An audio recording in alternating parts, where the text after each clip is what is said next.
Hello everybody, c'est l'heure du Hey Lundi Party, vidéo où je vous parle de mes lectures passées, présentes et futures de la semaine en cours. Voilà, c'est bien, j'en perds mon latin.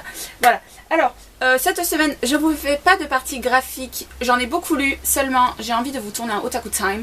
Donc si vous voulez voir mes différentes lectures manga, vous devez attendre, et si vous êtes impatient, je vous laisse aller voir en barre d'infos sur mon profil Livre Addict, vous aurez les différents trucs que j'ai lus. Du moins une partie, parce qu'il y a eu des relectures. Bref, donc on va attaquer de suite. Alors j'ai pas énormément lu parce que je vous avais dit la semaine dernière que j'étais en panne livresque. Alors alléluia pour moi, je suis sortie de cette panne livresque, mais vous en saurez plus au fil de la vidéo. C'est parti. Alors donc, la semaine dernière, je vous laissais avec deux lectures en cours. La première était le tome 8 de la série Les Vampires de Chicago par Chloé Neal, On ne meurt que deux fois, édité chez Milady. C'est bien ça? C'est bien ça le titre. Voilà, alors je vous disais que j'avais hâte de me replonger dedans, et c'était avec bonheur que je l'ai lu. C'est une série que j'adore, je le répète, c'est dans mon top 3 Bitlit, et du coup je suis très impatiente de me retrouver dans le tome 9 qui sort normalement cet automne. Parce que, comment je peux vous dire ça? En fait, il se passe un événement dans ce tome 8, qui m'a fait trop plaisir d'ailleurs.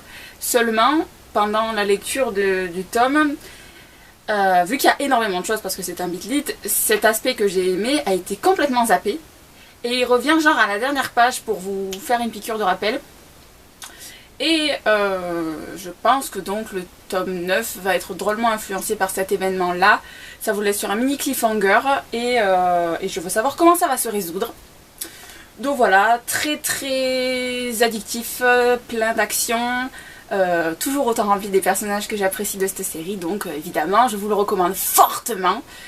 Donc j'ai mis 5 sur 5 sur Goodreads si ça peut vous aiguillonner. Voilà. Ensuite, la deuxième lecture en cours que j'avais la semaine dernière, c'était le My Life Next Door par Huntley Fitzpatrick, édité chez Speak, donc qui est une lecture en anglais comme vous pouvez vous en douter par le nom, qui est une romance contemporaine, et j'ai le malheur de vous dire que c'est ce bouquin qui m'a mis en panne livresque. Alors je vous explique mon ressenti. Alors j'ai lu la première moitié du bouquin avec beaucoup d'envie, j'étais très intriguée, j'avais envie de savoir la suite et tout, mais entre 50% et 70%, je me suis ennuyée comme un rat mort. Voilà ce qui m'a mis en panne livresque, qui m'a pas du tout donné envie de le lire. Et le fait que ce soit en anglais ne m'a pas aidé à me replonger dedans. Seulement vers les 70%, enfin je sais que c'est juste un peu après, il se passe un événement super important, enfin pour la trame on va dire. Parce que justement sur la couverture ça vous met A boy a secret a choice, donc un garçon, un secret, un choix. Et la partie un choix... si c'était juste le fait que sa maman ne veut pas qu'elle sorte avec le voisin, parce que je vous fais pas de spoil, c'est dans le résumé, vous vous en doutez bien, je me suis dit franchement le choix, waouh, et puis le secret, waouh, c'était pas suffisant à mon goût. Mais non, justement, à 70% à peu près, il se passe un événement super captivant, on va dire, au niveau de la trame. Et ça m'a aidé à me replonger dedans, ce qui fait qu'en fait, je l'ai fini qu'hier, et j'ai fait donc de 70% jusqu'à la fin, tout hier. Et du coup, la fin m'a plu, enfin, pas la fin, les dernières pages, mais du coup, les événements en relation avec l'événement dans les 70%. Je perds le fil de ma phrase, c'était bien. Donc, je ne peux pas dire que ce livre a été un coup de cœur, parce que franchement, la phase 50 à 70%, je me suis vraiment ennuyée. Mais ce n'était pas une mauvaise lecture, donc je pense que je vais lui mettre 3 sur 5 sur Goodreads. C'est un livre qui a plu à énormément de gens, et s'il vous tente, franchement faites l'expérience, parce que comme je vous dis, il m'a mis en panne livresque. C'est ça qui a fait que j'ai pas pu l'apprécier à sa juste valeur, parce que justement il y a eu un moment de flottement au milieu. Mais il pourrait vous plaire grandement, et puis c'est une lecture de saison, un contemporain pour ados fort sympathique, donc tentez la chance. Voilà. Et du coup, comme je vous disais, j'étais en panne livresque. Et il me fallait quelque chose qui bouge, que je savais qu'il allait être une valeur sûre, qui allait me replonger dans la lecture. Parce que même moi, ça me déprimait d'être en panne lecture. C'est un truc qui me stresse quand je lis pas.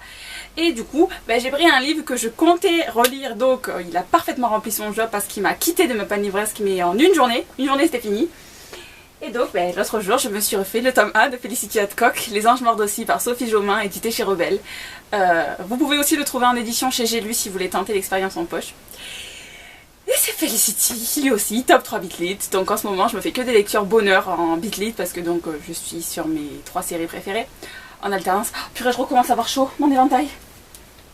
Je suis désolée, vous allez tout le temps le voir celui-là. Donc voilà, je fais mon top 3 Bitlit, je m'éclate et cette relecture de Felicity a été un vrai bonheur. Je l'ai donc lu dans la journée, je ne pouvais pas le lâcher.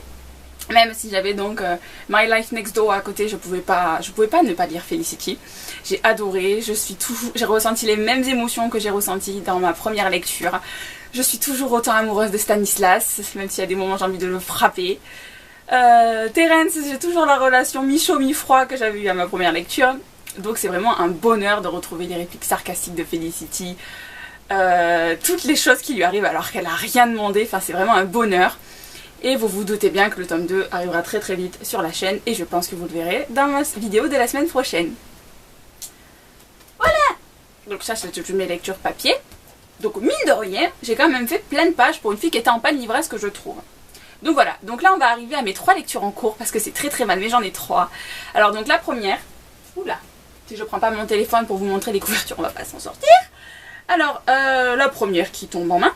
C'est une lecture que j'ai commencé justement dès que j'ai fini Felicity, donc il y a 2 jours, je crois. Donc il s'agit du tome 1 de la série Thrill, échangé par Amanda Hawking, édité chez Castlemore, qui me donnait bien envie. Et il faut que je fasse une petite correction. Je pensais que c'était sur les démons, eh ben pas du tout. Voilà. Donc je ne vous dis pas sur quoi c'est parce que je pense que ça enlèverait un peu du folklore du bouquin, même si vous l'apprenez dès le début. Mais bon, si vous avez des surprises, c'est encore mieux. Donc voilà, mais c'est une créature surnaturelle que je n'ai absolument pas l'habitude de lire. Je pense même que c'est le premier bouquin à ce sujet. C'est fort probable. J'ai un doute avec Envoûtement. Mais vous le voyez pas, je pense. De Carrie Jones. Je pense qu'il est trop haut pour que vous le voyez. Je suis pas sûre, j'ai un doute si c'est la même créature surnaturelle ou pas. Mais bon, bref. Un truc que je connais pas d'habitude. Alors, j'en suis à 33%, donc au tiers. Et juste pour info, si vous le lisez, ne vous arrêtez pas aux 10 premiers pourcents parce que moi la fille j'avais envie de la fracasser tellement elle me gonflait. Donc lisez un peu plus, justement jusqu'au moment où ça vous annonce quelle créature surnaturelle c'est, parce qu'à partir de ce moment-là, on vous accroche. Et donc là je passe un bon moment et j'ai envie de me plonger dedans. Mais bon, j'ai 3 lectures en cours, alors c'est un peu compliqué. Bon, vous me direz, c'est moi qui l'ai choisi. Hein. Mais pour l'instant, je vous recommande. Ensuite, deuxième lecture en cours, donc c'est celle que je vous avais annoncée dans ma vidéo de la semaine dernière. Donc je suis en train de me faire la novella entre le tome 8 et le tome 9 de la série Les Vampires de Chicago par Chloé Neal. Donc là elle est en VO.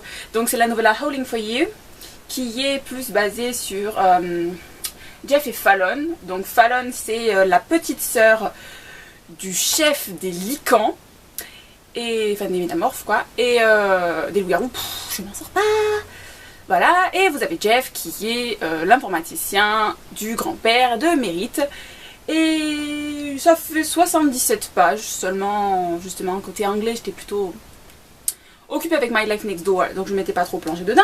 Là, je viens de me faire une bonne partie ce matin, et j'ai bien aimé. Je suis donc à 54% pour être précise, donc pile à la moitié. Et j'aime bien, je comprends pas tout, ce qui m'embête un peu, mais parce que donc c'est de l'anglais et que j'avais l'habitude de lire Chloé Neal en français. Mais je comprends très bien l'histoire quand même, c'est juste des détails que je ne comprends pas. J'ai envie de me plonger dedans, c'est une mini-enquête qui pour l'instant est très intéressante. Donc j'ai hâte de me plonger dedans et lundi prochain vous l'aurez comme lecture terminée. Et ensuite, troisième lecture en cours, une lecture que j'ai commencée hier soir, donc je n'ai lu que 13%. Je fais cette lecture commune avec Hélène de la chaîne Petit Elfe. Et j'ai oublié de dire que je faisais ma lecture de Mérite avec Jane, je suis désolée. Jane, pardonne-moi, je t'en supplie, pardonne-moi. Bref, donc là je suis sur le tome 3 de Insaisissable, Ne m'abandonne pas par Taïr et mes filles, édité chez Michel Lafon. Et de prime abord, donc en n'ayant lu que 13%, si vous voulez vous le faire, relisez au moins la fin du tome 2 avant, parce que ça attaque de suite après, comme si c'était la continuité du tome. Donc accrochez-vous, faites-vous une relecture avant, parce que en soi c'est pas hyper compliqué de se rappeler des événements, parce qu'elle fait des très légères piqûres de rappel, fort heureusement pour moi. Seulement si vous voulez toutes les cartes en main, je vous recommande de relire avant. Et pour le très peu que j'ai lu maintenant, je fais un ascenseur émotionnel parce que comme vous le savez sûrement, j'adore Warner. Et j'ai oublié de... Oh, purée, j'arrive pas à parler aujourd'hui, je ferai une aparté après encore. Et j'adore Warner, et malheureusement, là dans les 13 premiers pourcents qu'il y a, je ne sais pas si je dois le taper, si je dois l'enlacer. Je sais pas, là je suis un peu dans la relation amour-haine avec lui, mais il faut dire que c'est un personnage assez particulier. Donc voilà, mais je suis super happée par l'histoire, j'ai vraiment envie de savoir ce qui se passe. Et donc bah, je le lirai très très vite, et c'est un plaisir qu'il ait un peu forcé pour le bouquiner, parce que waouh, c'est trop bien pour le moment. Voilà, voilà. Alors, comme je vous disais, petit aparté, j'ai oublié de dire dans My Life Next Door, je suis amoureuse de Jace. C'est possible qu'il sorte de bouquin et qu'il vienne se marier avec moi? C'est possible ou pas? Parce que ce garçon, c'est une perle, quoi. Il m'a fait fondre mon cœur de romantique dans ce livre. Il était juste parfait, ce petit. C'est un petit pour moi parce qu'il a 17 ans. Mais, oh là là, il était juste parfait, ce garçon. Apparemment, il est beau gosse, il est sensible, en même temps, il est responsable. Il est jaloux, il est trop bien, quoi. Ce gamin, il a la tête sur les épaules. Ah, là, il est sérieusement en train de concurrencer avec Bones de Chasseuse de la Nuit. C'est pas le même âge, c'est pas le même charisme, mais... Oh là là, quoi. Pouf. Voilà. Petit aparté fini. Donc voilà, alors lecture future, je ne l'ai pas sortie, c'est très mal. Mais comme je vous l'ai annoncé tout à l'heure, j'ai vraiment envie de me refaire mon tome 2 de Felicity Hadcock, donc Les Anges en la denture, par Sophie Jomain, édité chez Revel. Donc vous l'aurez sûrement dans les lectures la semaine prochaine si j'arrive à avancer dans mes lectures. Parce que à la base je m'étais dit, je fais un livre de Felicity Hadcock par mois. Donc mon programme c'était le tome 1 de Succubus en juin, le tome 1 de Felicity en juillet, le tome 2 de Succubus en août, le tome 2 de Felicity en septembre. Mais c'est juste pas possible, je vais me plonger dedans. Vu que le tome 4 de Felicity est prévu pour cet automne aussi. Ben comment vous dire que là je commence vraiment à avoir du mal à patienter. Donc je vais me refaire la suite et c'est très très mal parce que la fin était dure. Voilà, et puis je pense que je vais vous laisser parce que je sais pas depuis combien de temps je vous parle et que ben moi je dois y aller, j'ai un rendez-vous. Donc je vous souhaite de bonnes lectures messieurs dames, une bonne semaine.